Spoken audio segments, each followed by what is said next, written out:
Story number 1. The Void Chronicles, Echoes of the Oubliette Galaxy. I remember the chill of October in 2001 as if it were yesterday, the kind of cold that creeps beneath your skin and nestles into your bones. My friends and I, a curious assembly of amateur astronomers and tech enthusiasts, had gathered in the suburban obscurity of Eldridge, a place known more for its eerie stillness than for its starlit skies. It started with Jeremy, our engineer, and an aberrant glitch in our makeshift star tracker.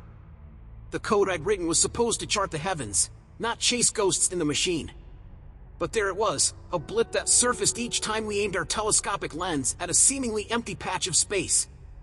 "Guys, look at this," Jeremy whispered, as though afraid to disturb the silence that clung to the room. We huddled around him, breaths held in a collective pause, as he replayed the anomaly. "It's like a hiccup in the cosmos." Laura, the group's de facto leader with her striking intellect and a degree in astrophysics, suggested we investigate further. "It could be a discovery," she said, her eyes reflecting the stars we were so eager to explore.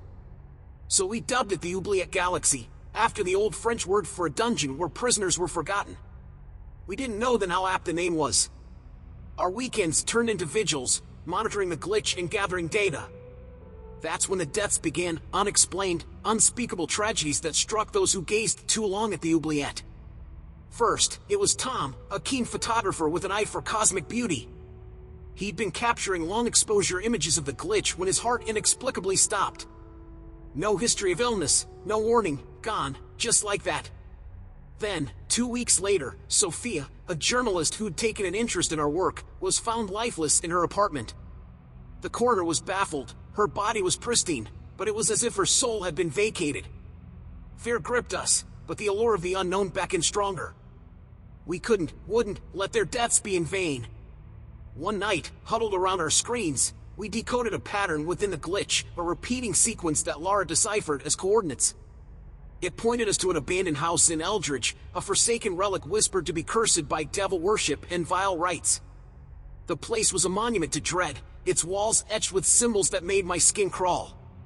Cameras in hand, we ventured inside, only to find the air thick with a presence that watched, waited.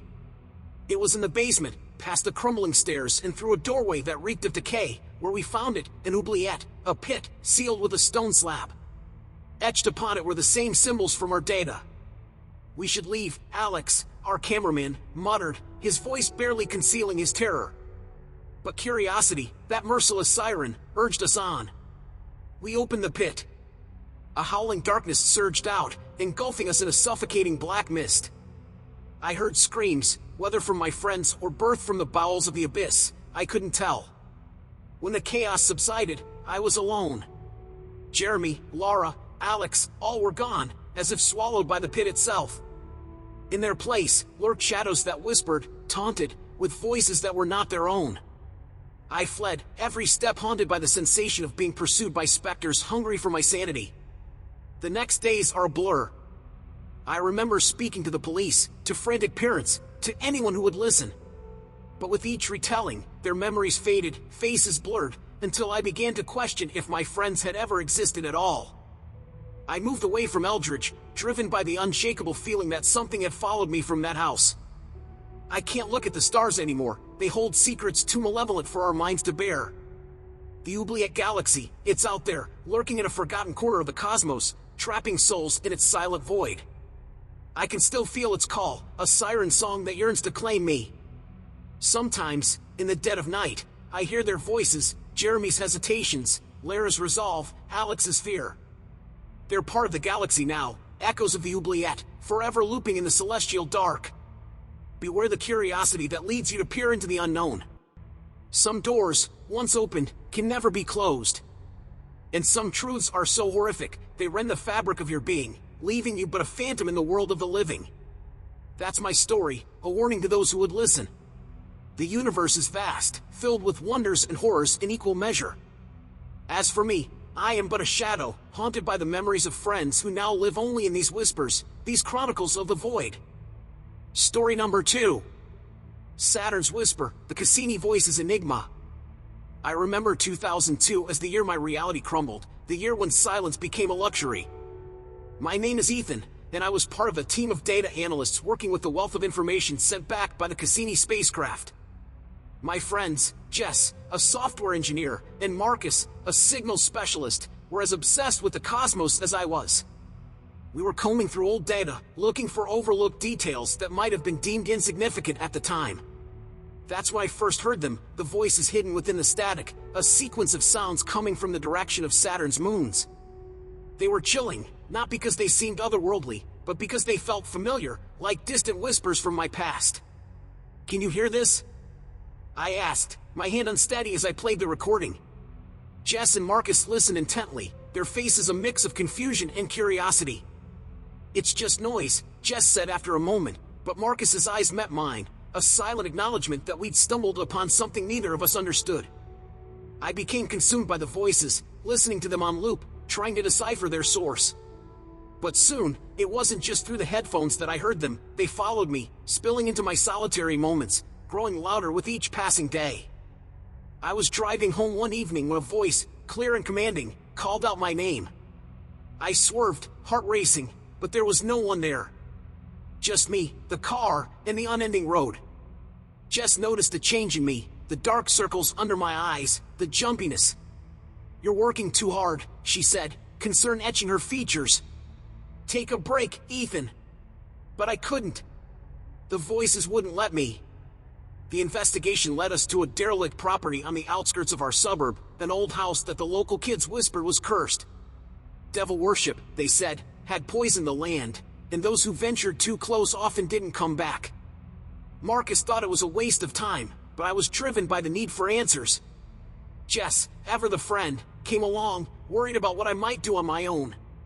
The house was a carcass of its former self, its windows like blind eyes, its frame groaning with each gust of wind. The voices grew ecstatic as we entered, a cacophony in my head that pushed me toward the basement. And there, in the dark, we found it, a shrine of sorts, festooned with archaic symbols that seemed to pulse with a life of their own. The air was heavy, charged with an energy that made my skin prickle. "We need to go," Jess said, but the voices in my head screamed otherwise. That's when it happened, the floor beneath us gave way, and we tumbled into a hidden chamber. My head slammed against something hard, and darkness took me. I awoke to silence, a silence so profound it was deafening. Jess was beside me, her breath shallow, and Marcus. Marcus was standing over the shrine, his eyes vacant, chanting in a language I couldn't recognize. The voices were coming from him, through him. I dragged myself up, fear lending me strength, and pulled him away. We stumbled out of that house, leaving behind the whispers that had so consumed me. But Marcus wasn't the same. He'd glance over his shoulder, mumbling about voices that only he could hear. The tapes from Cassini are locked away now, deemed too sensitive for public ears. Jess and Marcus moved on, but the scars of that night are etched deep within us. I was walking down the street just yesterday when a breeze carried a hint of a whisper, a shadow of those eldritch tones. I know it's only a matter of time before they return, for once heard, the Cassini voices never truly leave you. In the quiet of my room, I wait, and I wonder if the voices were a warning or an invitation. The essence of horrors untold, of knowledge that mankind was never meant to possess, lies just beyond the threshold of understanding. And I fear, deep in my bones, that one day, they will come calling again, and I will be powerless to resist. Story number 3. Haunt Above, the Spectral Station Nightmare. I never believed in ghosts. Space, with its vast emptiness and its cold, indifferent embrace, seemed like the last place you'd find the dead. But in 2003, my beliefs were challenged in a way that still sends shivers down my spine. I'm Jake, an aerospace engineer, and what I encountered was beyond the realm of science and reason. The first time I heard about the disturbances from the International Space Station, I was in my workshop in a sleepy suburb, tinkering with communication satellites. I designed video systems, high-definition cameras that served as the ISS's eyes, relaying visuals back to Earth. But the footage that began to come through was impossible. It was a routine check of the video feed when I saw him, Captain Michael Evans, a friend and a mentor. Except Michael had died in an accident aboard the ISS 2 years prior. There he was, as real as the screen in front of me, floating through the module, turning to the camera with a haunting stare that seemed to see through the void and into my soul. The call came shortly after. NASA needed me to come in, to make sense of the inexplicable. On the drive over, I kept convincing myself it was a glitch, a trick of light, or some elaborate hoax. My gut knew better. When I arrived, the control room was a frenzy of hushed whispers and wild theories. Sitting down, I scrutinized the footage, searching for a flaw in my design, a bug in the system, anything. Then came another figure in the feed, Dr. Elena Vostok, a biologist who'd perished in the same incident as Michael. She was there, on screen, working with equipment that had long since been decommissioned. I knew these systems inside out. There was no room for such errors. That's when the dead began to communicate. Their voices came through in a chorus of static, a cacophony of desperate communication. They spoke of a rift, a tear in the fabric of space and time within the station. A spectral anomaly that was neither fully in the past nor completely in the present. The crew on board were oblivious, unable to see or hear their former colleagues. They continued with their missions, while we on Earth were privy to a spectral reunion that defied explanation. The deeper I delved into the systems, the clearer it became. This wasn't a malfunction. Something had opened a doorway on the ISS, a window to a time stained with tragedy. NASA assembled a team, me, a renowned psychic named Claire, and a quantum physicist named Hugo. We had to understand the phenomenon, contain it, before... Well, we didn't know what might happen if we didn't. I was walking through the corridors of the Johnson Space Center when I first felt it, a chill that seemed to seep out from the very walls. Claire stopped, her face pale. "They're here," she whispered. "The astronauts, they never left." We pored over data, ran simulations, held seances that felt more like science fiction than science. The rift was growing, unstable. The spirits spoke of something else, something that had come through with them, an entity that was not human, a shadow that lurked just beyond the veil. The ISS had become a spectral station, a beacon for the souls of those who died reaching for the stars. One night, as we monitored the feed, the air in the control room turned icy. On screen, the spirits gathered, their expressions tormented, as if bracing for a battle against an unseen force. And then, they were gone. The feed cut to static, a bone-chilling scream echoing through the speakers. It happened to me then, a vision so vivid it was as if I was aboard the station. I saw the shadow, a wraith born from the abyss of space, feeding on the grief and pain of the dead. We worked tirelessly, and after days that felt like lifetimes, Hugo found a way to close the rift. It was dangerous, a gamble with the highest stakes. The plan was set in motion, a delicate operation that involved every resource at our disposal. And as the rift sealed, a silence fell over the control room. The video feeds returned to normal. The spirits were gone. I drove home that night, the images of the dead astronauts etched into my mind. I knew that somewhere up there, in the infinite darkness, they still drifted, caught between worlds. But it's the shadow that haunts me, the entity that slipped back into the cosmic dark. I can't help but wonder if it's still out there, waiting, watching. People think space is silent, but it screams, and its echoes can never be unheard. The ISS continues to orbit, a testament to human achievement and a reminder of our brush with the inexplicable. As for me, I watch the stars not with wonder, but with wariness, knowing that some thresholds, once crossed, change you forever. Story number 4. Abyssal Echoes, the Dark Zone Encounter. In the annals of space exploration, 2004 marked the year we met the abyss that stared back. I was an engineer then, a fresh face to the team of astrophysicists and astronauts at the Jet Propulsion Laboratory. My name's Alex, and if someone had told me that darkness could reach out and touch your soul, I would have laughed. But laugh I did not after the dark zone. It began with a void, a patch of space so utterly black, telescopes couldn't pierce its veil. A black hole? That was the first guess. But black holes had gravitational pulls, and this dark zone defied all known physics. It absorbed light, matter, and spat out silence. We sent probes, each packed with sensors and cameras, hoping to glean some understanding. Every probe sent into that inky maw return changed. The materials altered on a molecular level, the data corrupted. And with each return, a piece of darkness clung to them, like a cosmic residue that refused to let go. I was driving home from the lab when I got the call. The latest probe, Artemis 4, had come back silent. But this time, it wasn't just the data that was affected. The team who retrieved the probe began to change. Colleagues I knew to be jovial, bright, were now distant, their eyes hollow. I watched one, Sarah, a geologist, stop in the middle of a conversation, staring at nothing, whispering to the air before collapsing into sobs. I visited one of the affected engineers, Mike, after he was confined to his home in the suburbs. I was walking up the drive when I felt it, a cold emanating from his open front door. Inside, Mike sat in darkness, the light bulbs removed, his laptop screen the only source of light, filled with indecipherable code. "They don't like the light," he muttered, not looking up from his screen. "It reminds them of what they lost." "Who?" I asked, the chill settling in my bones. "The shadows," he replied. "They're here." Mike was found dead days later, the cause unexplained. An open book on exorcism lay by his side, its pages marked with frantic scribbles that matched the corrupted data from Artemis 4. I couldn't let it go. The dark zone had claimed my friends, and I dove into research, into forbidden tomes, into the abyssal corners of the internet where whispers of darkness and devil worship lingered. That's when I came across the term creepypasta, digital ghost stories that seemed all too real. The investigation took me to a place I'll not name, a town that had once been home to a cult, worshippers of voids and absences. The locals spoke in hushed tones about nights filled with screams, about families found dead, their insides as black as the space between stars. We had opened a door, not in space, but in ourselves. The probes, the team, they had become vessels for something ancient, something that lived in darkness, thriving on the absence of light and life.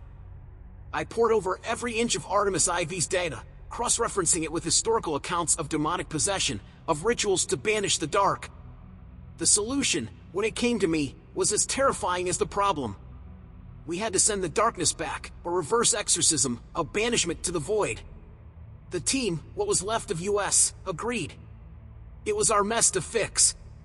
The final probe, a thing more of ritual than of science, was prepared. Encoded with symbols of light and life, with recordings of laughter, of music, it was our bottle sent into the cosmic ocean, carrying a message of hope to drown out the despair. I was in the control room when we sent it off, the probe carrying with it the shadows that had leached onto our world. The data that came back before the feed went dark was of the dark zone, retracting, fading, as if sated or scared. No one speaks of it now, the void in space or the void it left in us. But I remember because every year, on the anniversary, I dream of darkness, of a whisper that is not a voice, promising a return. I was walking through the park last night when the streetlights flickered, a shadow passing beneath them that was not cast by any living thing. And I knew, deep down, that our story with the dark zone is far from over. Story number 5. Chrono's Debt, the Negative Astronaut. I remember the chill of October in 2005, not from the autumn air, but from a fear that settled deep into my bones. I was an aerospace engineer, a kid really, at 29, tasked with the life support systems of spacesuits for the astronauts aboard the ISS. But that's just background. The real story began with a spacewalk and a glitch that was no glitch at all. It was a routine mission. Commander Ethan James was out on a spacewalk, and I was in mission control, monitoring his suit's vitals. That's when I saw it. The digital readout on his life support system flickered and displayed negative time remaining. Negative. How does a man run on negative oxygen? I was driving home when the call came. Ethan was back inside, safe, but the readout hadn't corrected. It was as if the universe itself was claiming he was living on time he didn't have. A cosmic overdraft, with terms and conditions we hadn't agreed to. The following days were a blur of data, of scrambling for explanations. I was walking through endless simulations when Ethan approached me, paler than I remembered. "It's counting down," he whispered, eyes darting around as if he could see the numbers ticking away in the air. "When it hits 0. No one knew what 0 meant, but we were afraid to find out. I dived into every scientific text, consulted with every expert. That's when I stumbled upon a term I'd never heard in any reputable journal, negative time phenomenon, in a forum that traded in the currency of creepypasta and the macabre. It was there I read about the negative astronaut, a figure of legend who traded his remaining time with a cosmic entity in exchange for unspeakable knowledge. I laughed it off. It was ludicrous, the kind of story you tell in the dark to evoke a shiver. But Ethan wasn't laughing. He started to change. First, it was whispers, conversations with someone who wasn't there. then it was the shadows that seemed to cling to him, bleeding away the light around his form. And then the death started. A technician who had worked on Ethan's suit was found dead, no marks, no cause, just an expression of utter terror frozen on his face. Another, a young intern with bright eyes and a brighter future, collapsed while reviewing Ethan's telemetry data. The only connection was Ethan and that cursed countdown. The local church got involved, a young priest with more courage than sense. "Exorcism," he said. He believed we weren't dealing with a glitch, but with the devil's bargain. The night before the scheduled ritual, I was walking through the now empty halls of the engineering wing, when I heard it. The hiss of oxygen, the breath of space. Ethan was there, his back to me, staring at a screen showing static. "He's coming," Ethan murmured. "To collect." I wanted to run, to scream, but I was rooted to the spot. The air turned cold, and the static on the screen seemed to twist into a face, not human, but abyssal, ancient. The next thing I remember was waking up on the floor, the sun peering through the windows. Ethan was gone. The countdown was gone. But so was the priest. They never found Ethan, or the priest. But sometimes, when the sky is clear and the stars are bright, I see a figure on the edge of my vision, a specter in a spacesuit, and a readout flickering at 0. I keep this story to myself mostly, a cautionary tale I half believe. But every year, around this time, I find myself watching the stars, wondering if somewhere out there, Ethan is still counting negative time, and what price we paid for a debt we didn't know we owed. Story number 6.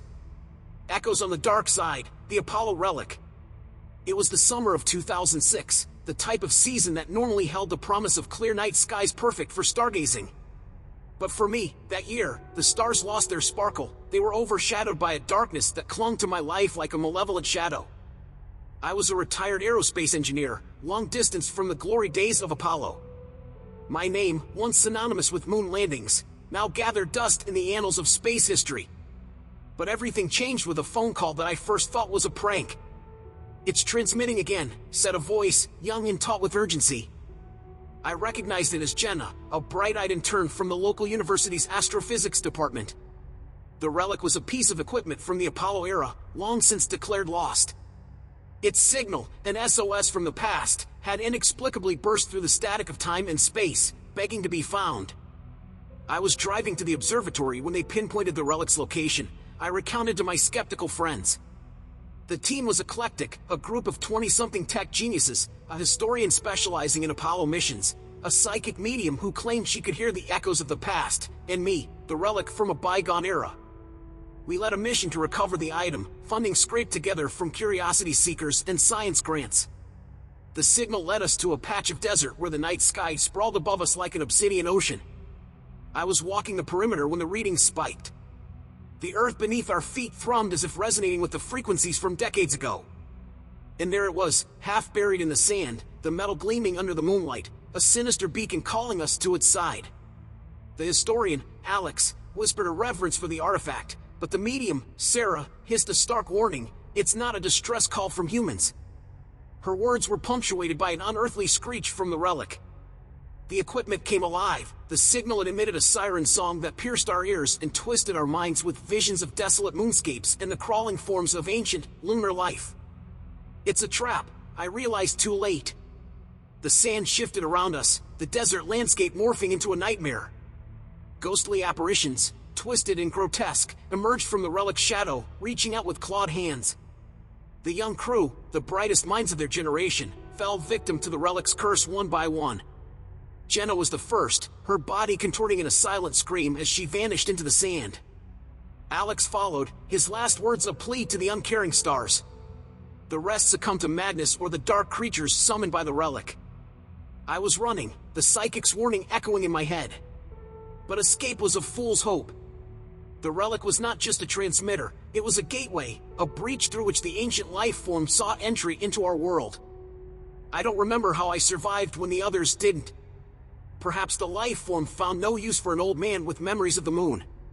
Now, I live in the outskirts, where the night sky is a canvas for my guilt. I was driving away from humanity, my legacy not one of triumph, but of horror. At night, I still hear the signal, a whispering SOS that promises unspeakable terrors from the dark side of the moon. The Apollo relic was not just a piece of history. It was a harbinger, a warning left unanswered. And I fear for what I've unleashed, for the echoes that resonate through the void, calling something old, something hungry, to our world. Story number 7.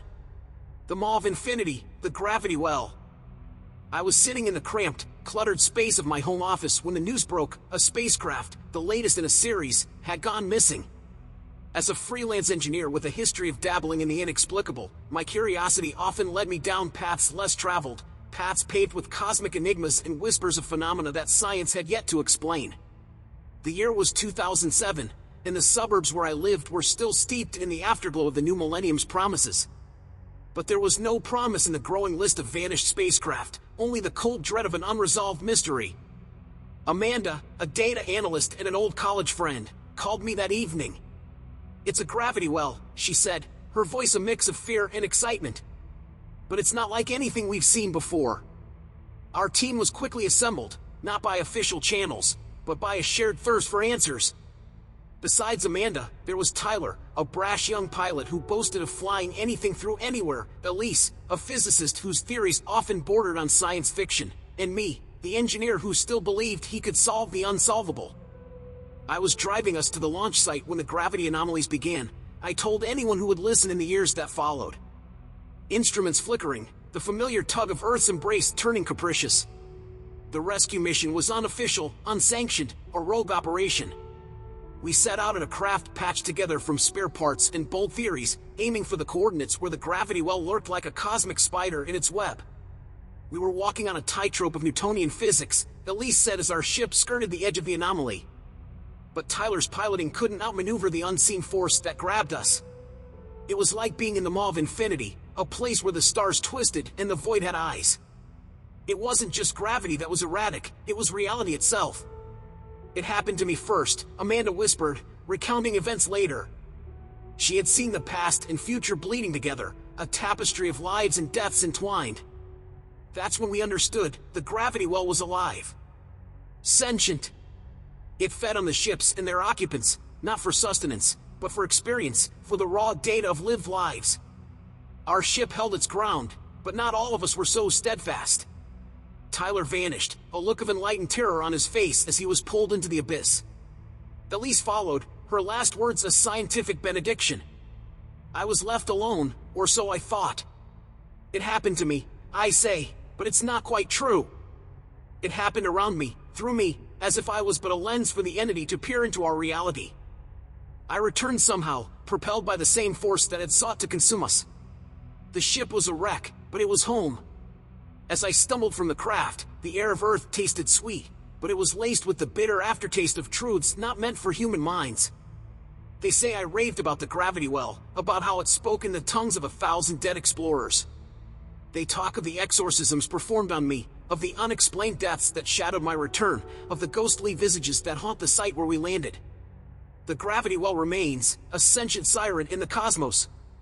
I feel its pull even now, a tug at my soul. I was driving away from my own humanity every time I gazed at the stars. It sustains itself on us, on our joys, our fears, our very essence. And I alone remember the lost, those who were erased by the Maw of Infinity, consumed by the gravity well that continues to whisper my name across the cold vacuum of space. Story number 8. The Reflections of Tomorrow, the Mirror Anomaly. I was only 28, a young engineer aboard the ISS, when the mirror anomaly first appeared. I remember the exact date, October 13th, 2008. The suburbs of Colorado Springs, where my journey began, felt like a distant dream as the Earth spun silently below us. Jenna, the mission specialist, called me to the observation module. "There's something wrong with the reflections," she said, her voice barely a whisper. I was walking beside her when we both stopped dead, staring at the windows. Our reflections didn't stare back, they were off. It took us moments, long, heart-stopping moments, to realize they were showing us not as we were, but as we would be. It was like looking 24 hours into the future, a chilling broadcast of events yet to pass. The crew, Jenna, Marcus, a headstrong pilot, and Nadia, the soft-spoken biologist, and myself, gathered to discuss the anomaly. It was a meeting filled with scientific curiosity and an undercurrent of fear.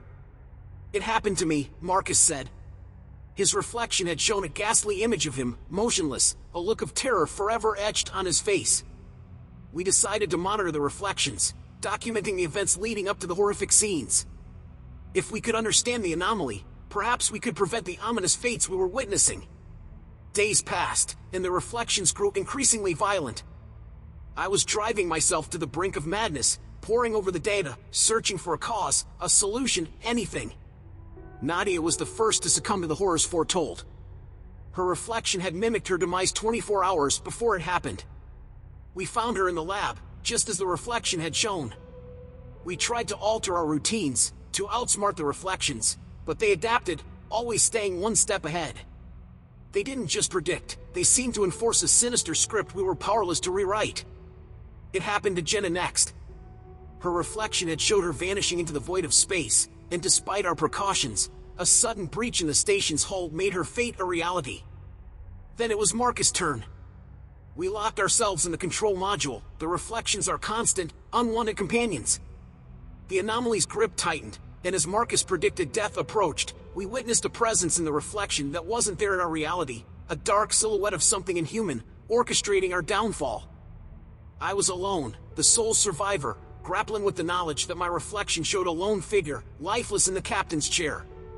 The station's communication systems were down. I was cut off from Earth, isolated with the ghosts of my friends and their otherworldly executioner. It happened to me, as the reflection had foretold, but not before I sent out an automated distress signal packed with the data we'd collected. I hoped it would reach the suburbs, my home, anywhere. When rescue teams arrived, they found the station empty, save for the recordings. They said the footage was nothing but static and that I, along with my crewmates, was declared missing, presumed dead. But there's one thing that troubles me, one unshakable thought as I recount these events. The reflections showed our deaths, but they never showed what happened afterward. They never showed where we went, what we became. Sometimes, in the dark expanse of space, I hear my crewmates calling out, their voices distorted by a force that's neither alive nor dead. And I know the mirror anomaly wasn't a window into the future, it was a gateway to something else, something eternal and hungry, hidden in the reflection of our existence. Story number 9. Whispers of the Void, the Cosmic Siren. I was 29, a lead engineer at the space agency, when we lost the probes. It was 2009, and the silence from the unmanned explorers was as jarring as a scream in space. I was walking the sterile corridors of the control center when the news broke. 3 probes, designed to survey distant star systems, had veered off their programmed courses. I remember driving home that night, the stars overhead seemingly mocking me with their stillness. My team of bright-eyed under-30s, including Lila, a savvy computer scientist, and Darren, a pragmatic physicist, had spent countless hours on those probes. It happened on a Tuesday when we discovered the anomaly. The probes were responding to an external signal, a cosmic siren song that was as enchanting as it was disturbing. Lila's algorithms traced the signal to an uncharted planet, hidden within the folds of a nebula. Against all protocol, the agency decided to launch a crewed mission to investigate. It felt like destiny was calling us, and we were unable to resist. I was chosen to lead the mission, alongside Lila, Darren, and Zoe, a fearless pilot with a curious glint in her eye. As we approached the planet, the signal became clearer, a melody of impossible beauty that filled the cabin. It wasn't just heard, it was felt, resonating with each of us personally, dredging up memories and fears we had buried deep. It happened so subtly. At first, the ship's malfunctions were sporadic, but as we landed, the systems went haywire, as if the signal was rewriting the very fabric of our technology. We found the source, a cavern where the air vibrated with the song of the cosmic siren. The entity was formless yet bewitching, shifting in the air like a mirage made of light and shadow. Lila was the first to succumb. She walked towards the entity, her eyes wide with wonder and terror. It was as if she recognized something in that hypnotic light, a secret or a promise. We lost her to the brilliance, her scream swallowed by the siren's chorus. Darren tried to pull her back, but it was like the entity fed on our emotions, our past traumas, and deepest fears. Darren faced his own battle, visions of his family's unexplained death swirling around him, ghostly apparitions that only he could see. Zoe and I managed to drag him out of the cavern, the entity song still clawing at our minds. Back at the ship, we attempted to send a distress signal, but the technology betrayed us, corrupted by the siren. It happened to Zoe next. She looked out the viewport, her reflection twisted by the planet's light, and then she simply vanished. Whether she left by her own volition or was taken, I'll never know. I was alone, the song now a cacophony in my head, urging me to return to the cavern. But I resisted. I used every ounce of my training to partially restore the ship's systems and set a course back to Earth. The return trip was a blur of torment, the siren song a constant presence. When I landed, the agency debriefed me, but disbelief clouded their eyes. They found no trace of the planet, the signal, or my crew. I left the suburbs of Ohio where we trained, trying to escape the memories, but it happened to me just as it did to them. The cosmic siren's call lingers in my mind, a haunting melody that plays at the edge of my dreams, a reminder of the horrors that lurk in the unexplored corners of the cosmos. And I fear that one day, despite my resolve, the siren will claim me too, a final note in its otherworldly symphony.